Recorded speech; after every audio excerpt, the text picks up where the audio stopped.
শ্রীমদ্ ভাগবত গীতা গীতা উপদেশ গীতা ষোড়শ অধ্যায় দৈবাসুর সম্পদ বিভাগ যোগ শ্লোক সংখ্যা 23তম ও 24তম।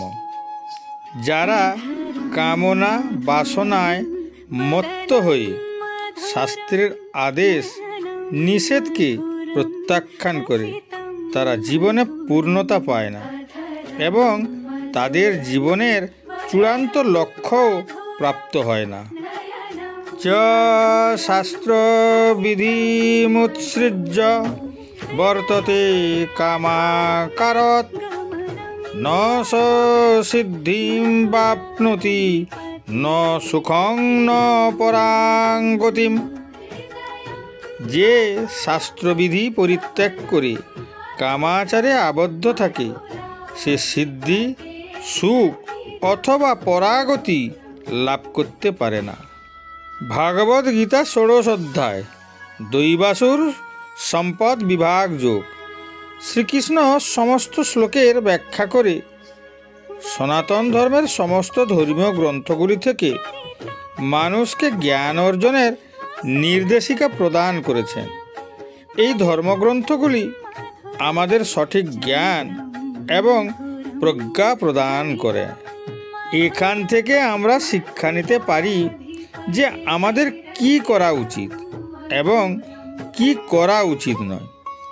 এই নির্দেশ দুই প্রকার, যথা বিধান ও নিষেধ। কিছু ক্রিয়া অনুসরণ সংক্রান্ত নির্দেশিকাকে বিধান বলে, কিছু কার্য সম্পাদন না করার নির্দেশকে নিষেধ বলে।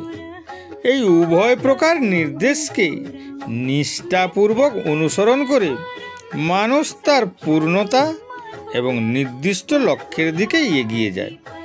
কিন্তু আসুরিক প্রকৃতির মানুষের জীবনযাত্রা শাস্ত্রের শিক্ষার বিপরীতে। তারা শাস্ত্রের নিষিদ্ধ কর্মকাণ্ডকে অগ্রাধিকারের সহিত গ্রহণ করে এবং নির্দেশাকৃত কার্যকলাপ থেকে দূরে সরে থাকে। এই ধরনের লোকেদের উল্লেখ করে শ্রীকৃষ্ণ ঘোষণা করেন যে যারা ধার্মিক পথ পরিত্যাগ করে তারা তাদের নিজস্ব ইচ্ছা অনুসারে কাজ করে, তারা তাদের বাসনার প্রবণতা দ্বারা পরিচালিত হয়।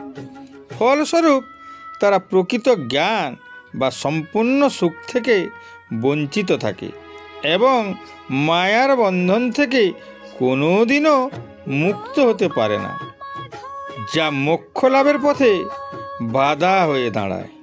তস্মাৎ শাস্ত্রং প্রমাণং তে কার্যকার্য ব্যবস্থিতৌ জ্ঞাত্বা শাস্ত্র বিধানোক্তং কর্ম কর্তুমিহারসি।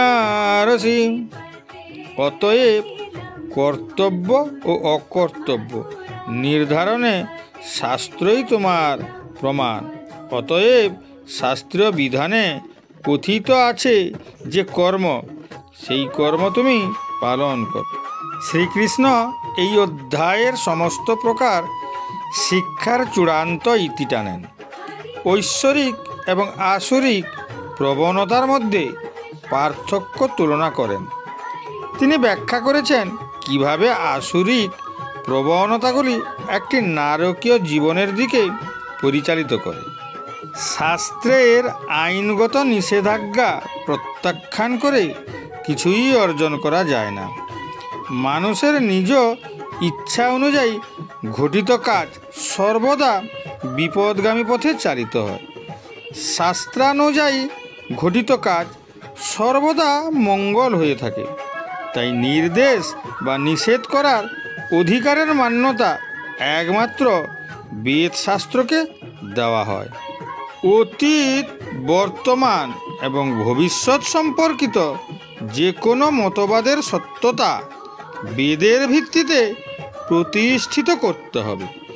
এই উক্তি করে শ্রীকৃষ্ণ অর্জুনকে শাস্ত্রের শিক্ষা বুঝাতে এবং সেই অনুযায়ী কাজ করার পরামর্শ দিয়ে তাঁর বক্তব্য শেষ করেন।